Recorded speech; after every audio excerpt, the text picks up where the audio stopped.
बच्चों, कैसे हो आप सब। मैं आशा करती हूँ आप सब बहुत ही अच्छे और स्वस्थ होंगे। तो आज की कक्षा में हम शुरू करने वाले हैं हमारा अध्याय नंबर 4 और इसका नाम है स्वरों की मात्राएं। ठीक है, मतलब सिंबल्स ऑफ वोवेल्स। चलिए स्टार्ट करते हैं। तो देखिए बच्चों, पिछले पाठ में आपने स्वर और व्यंजन के बारे में पढ़ा है ना, पढ़ा था ना आपने। अब आप जानेंगे कि मात्राएं क्या है, उनके व्यंजन के साथ लगने से क्या परिवर्तन होते हैं। चलिए देखते हैं। तो आओ समझे।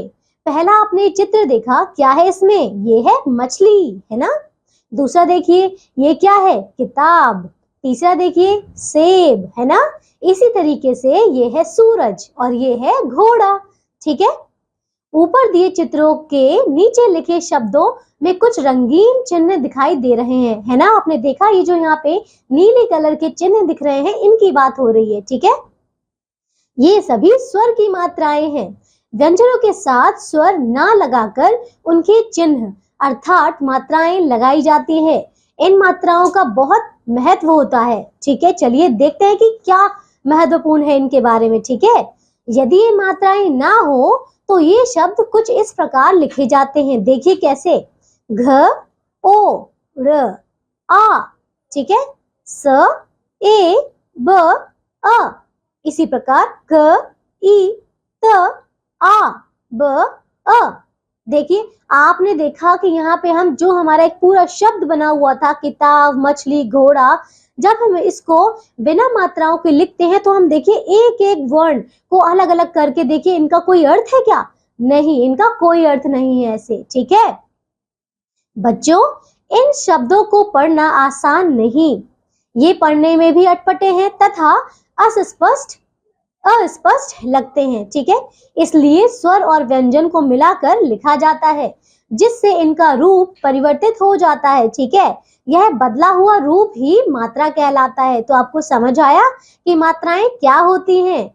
चलिए आगे देखते हैं। स्वरों की मात्राएं मतलब सिंबल्स ऑफ वोवेल्स। चलिए देखें तो स्वर क्या क्या हैं, आइए देखते हैं। अ, आ, ई, उ, री, ए, ओ, औ। ठीक है, अब मात्रा रूप देखिए, जैसे कि अ की कोई मात्रा नहीं होती, ऐसे ही आ की एक मात्रा होती है। ई की देख सकते हैं किस प्रकार है आगे से। ठीक है, ऐसे ही ई की मात्रा है, उ की मात्रा, ऊ की मात्रा, री की मात्रा, ए की मात्रा, ए की मात्रा, ओ की मात्रा और औ की मात्रा। ठीक है, स्वरों की मात्राओं का प्रयोग चलिए देखते हैं। तो अब इन मात्राओं का प्रयोग किस प्रकार किया जाता है, देखिए। पहला है स्वर का मूल रूप। ठीक है, क्या है? अ, आ, ई, ये सारे क्या है? स्वर। और इनकी दूसरे कॉलम में क्या है? स्वर मात्रा। क्या है? अ की कोई मात्रा नहीं होती, ऐसे ही सारी मात्राएं लिखी हुई है। ठीक है, व्यंजन और वर्ण का योग देखिए, जब हमने अ की मात्रा लगाया क में तो ये कैसे बनेगा? क। ठीक है, और मात्रा लगाने का स्थान क्या है? क्योंकि इसमें तो कोई मात्रा ही नहीं है। और शब्द है जैसे कमल या फिर कल। ठीक है, इसी प्रकार दूसरा देखिए, आ की मात्रा से क जमा आ की मात्रा तो क्या बनेगा? का। ठीक है, वर्ण के दाईं ओर लगाया जाता है और इसके उदाहरण है कान, कागज। ठीक है, तीसरा देखिए ई की मात्रा का, तो इसमें लगेगा की। ठीक है, तो वर्ण के दाईं ओर ये लगाया जाता है। ठीक है, जैसे कि वर्ण के बाईं ओर ये लगाया जाता है, जैसे कि किताब या किसान। ठीक है, ई की मात्रा देखिए, इससे बनेगा की। ठीक है, तो वर्ण के दाईं ओर लगाया जाता है, जैसे कि कीमत या फिर कीचड़। ठीक है, ऐसे ही ऊ की मात्रा देखिए, तो ये बनेगा कु। ठीक है, वर्ण के नीचे लगेगा तो ये होगा कुसुम या फिर कुल। ठीक है, ऊ की मात्रा देखिए, ये बनेगा कु। ठीक है, तो वर्ण के नीचे ही लगेगा ये, तो इससे उदाहरण है इसका कूलर या फिर कुबड़। ठीक है, आगे देखिए री की मात्रा, तो ये बनेगा कृ और इसके कहाँ लगाया जाएगा? ये भी वर्ण के नीचे लगाया जाएगा। ठीक है, और देखिए इसके उदाहरण है कृपा या फिर कृषक। ठीक है, आगे देखिए ए की मात्रा, तो ये है बनेगा के। ठीक है, तो वर्ण के ऊपर लगेगा ये, और इसके उदाहरण है जैसे केला या फिर केबल। ठीक है, आगे देखिए ए की मात्रा, तो ये बनेगा कै। इसका वर्ण के ऊपर प्रयोग किया जाता है और इसके उदाहरण है कैलाश या फिर जैसा या फिर कैसा। ठीक है। ओ की मात्रा देखिए को। ठीक है। और वर्ण के दाईं ओर लगाया जाता है, इसका उदाहरण है कोमल या फिर कोयल। ठीक है। औ की मात्रा से बनेगा क और वर्ण के दाईं ओर लगाया जाता है। ठीक है। और इसके उदाहरण है कौन या फिर कौआ। चलिए आगे देखिए। अंग की मात्रा तो ये हो जाएगा कंग, वर्ण के ऊपर लगता है, जैसे कि इसका उदाहरण है कंधा या फिर कंगन। ठीक है।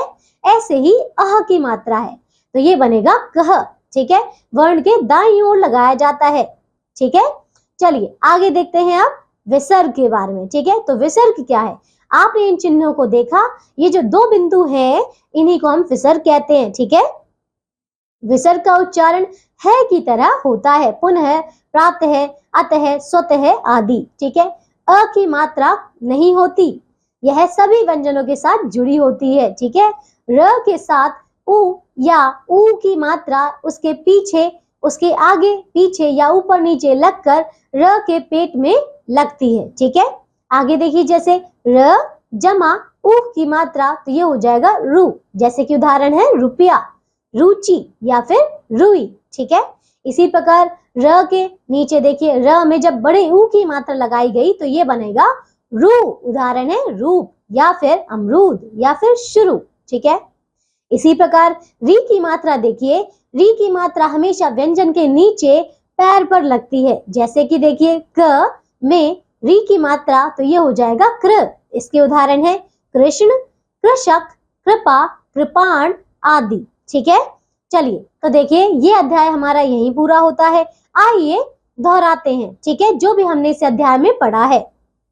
पहला है सभी स्वरों की मात्राएं होती हैं, है ना। दूसरा देखिए अ की कोई मात्रा नहीं होती। तीसरा व्यंजनों के साथ स्वरों के मूल रूप का प्रयोग नहीं किया जाता, उन्हें चिन्हों अर्थात मात्रा का प्रयोग किया जाता है। ठीक है।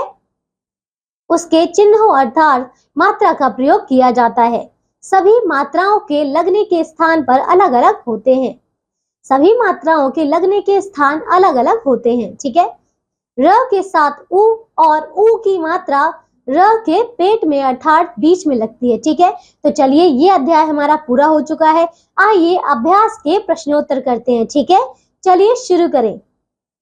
तो पहला है मौखिक प्रश्न, मतलब ओरल क्वेश्चंस। ठीक है।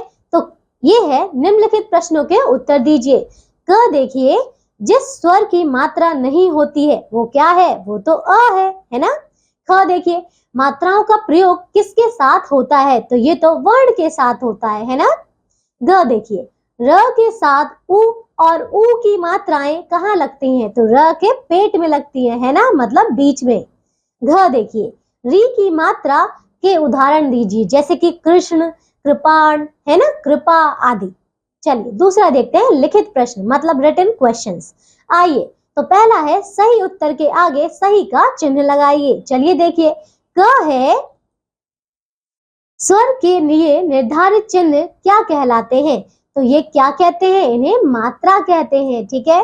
ग ख देखिए, किस स्वर की मात्रा नहीं होती? तो ये है अ। ठीक है। अब ग देखिए, ओ की मात्रा का शब्द है, बताइए क्या? मोर, है ना। अब ये देखिए घ, र पर उ की मात्रा का सही शब्द क्या है? तो ये क्या होगा? रूप, रुपया या रूपा, तो ये होगा रुपया। ठीक है। चलिए दूसरा देखिए, नीचे दिए व्यंजन के साथ स्वर लिखें हैं, उदाहरण देखकर स्वर की जगह मात्रा का प्रयोग शब्द बनाइए। ठीक है। चलिए उदाहरण है जैसे त जमा ओ की मात्रा, तो क्या बनेगा? तोता। ठीक है। ऐसे ही द में ई की मात्रा तो क्या बनेगा? दी। तो जैसे मैं उदाहरण लिखने वाली हूं, जैसे दीपा, है ना। चलिए भ में आ की मात्रा तो बनेगा भा, तो इसका उदाहरण है भालू। आगे देखिए, क में री की मात्रा तो इसका उदाहरण है कृष्ण। ठीक है। म में उ की मात्रा तो मूली है। ऐसे क में ई की मात्रा तो बनेगा जैसे किसान। ठीक है। प में उ की मात्रा तो बनेगा क्या? ये बनेगा जैसे पुनहर। ठीक है। आगे देखिए, फ में उ की मात्रा तो ये बनेगा फफूंदी। ठीक है। चलिए तो आगे देखिए, इसमें आपको एक क्रियात्मक कार्य दिया गया है, मतलब एक्टिविटी वर्क। तो इस कार्य को आपने अपने मित्रों के साथ मिलकर करना है, ठीक है। चलिए, तो ये अध्याय हमारा पूरी तरीके से यही समाप्त होता है। मैं आशा करती हूँ अब आपको मात्राओं का ज्ञान अच्छे से हो गया होगा। तो अब हम मिलेंगे एक नई कक्षा में एक नए अध्याय के साथ। तब तक के लिए आप सब अपना ध्यान रखिए और स्वस्थ रहिए। बाय।